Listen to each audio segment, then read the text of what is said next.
SC ST BC మైనార్టీల వర్గాల కాంట్రాక్టర్లకు అన్యాయం చేస్తూ ప్రభుత్వం విడుదల చేసిన జీవో నెంబర్ 17 రద్దు చేయాలని కోరుతూ హన్మకొండ జిల్లా కలెక్టరేట్ ప్రధాన రోడ్డుపై బీఆర్ఎస్ శ్రేణులు నిరసన వ్యక్తం చేశారు. ఈ సందర్భంగా పోలీసులకు బీఆర్ఎస్ కార్యకర్తలకు స్వల్ప వాగ్వాదం జరిగింది. కేసీఆర్ ప్రభుత్వ హయాంలో ఎస్సీ ఎస్టీ బీసీ మైనార్టీల కాంట్రాక్టర్లకు పూర్తి స్థాయిలో సమన్యాయం జరిగిందని అన్నారు. కాంగ్రెస్ ప్రభుత్వంలో బడా కాంట్రాక్టర్లకు మాత్రమే అవకాశం కల్పిస్తూ చేవెళ్ల కామారెడ్డిలో చేసిన డిక్లరేషన్ కు విరుద్ధంగా ఈ ప్రభుత్వం నడుస్తోందని మండిపడ్డారు.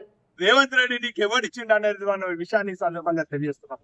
మీరు ఇటువంటి జీవోలు రద్దు చేసే వరకు దశల వారీగా మా ప్రధాన ప్రతిపక్ష పార్టీ ప్రజల పక్షాన పోరాడే బీఆర్ఎస్ పార్టీ తరఫున రాష్ట్రంలో ఉన్నటువంటి 20,000 చిన్న చిన్న కాంట్రాక్టర్లకు అండగా ఉంటాం. ఖచ్చితంగా తెలంగాణ పునర్నిర్మాణం అయ్యే వరకు కూడా బీఆర్ఎస్ పార్టీ మరి పోరాటం చేస్తుంది.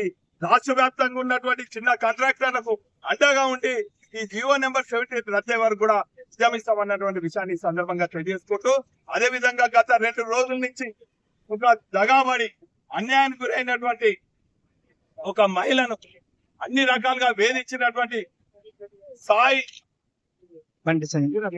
భగీరథను వెంటనే అరెస్ట్ చేయాలి. వారిని రక్షించే కేంద్ర మంత్రి తన తండ్రి అయినటువంటి మరి బండి సంజయ్ ని వెంటనే బర్తరఫ్ చేయాలని కూడా ఈ సందర్భంగా డిమాండ్ చేస్తున్నాం. ఒకవైపు కేంద్రంలో ఉన్నటువంటి నేషనల్ కాంగ్రెస్ పార్టీ ఏమో మరి బండి సంజయ్ ని బర్తరఫ్ చేయాలి, కఠినంగా వారి కోర్టును శిక్షించాలంటే, ఇక్కడ ఉన్నటువంటి రేవంత్ ప్రభుత్వం ఏమో మరి అక్కడికి వెసులుబాటు ఇచ్చి ఆ పోస్కో కేసును కూడా నీరు గార్చే విధంగా సెక్షన్లు నిర్వీర్యం చేసే విధంగా చేస్తున్నట్టు దాన్ని కూడా తీవ్రంగా ఖండిస్తున్నాం. ఏదేమైనప్పటికీ కూడా మహిళలకు అండగా మేము ఉంటాం.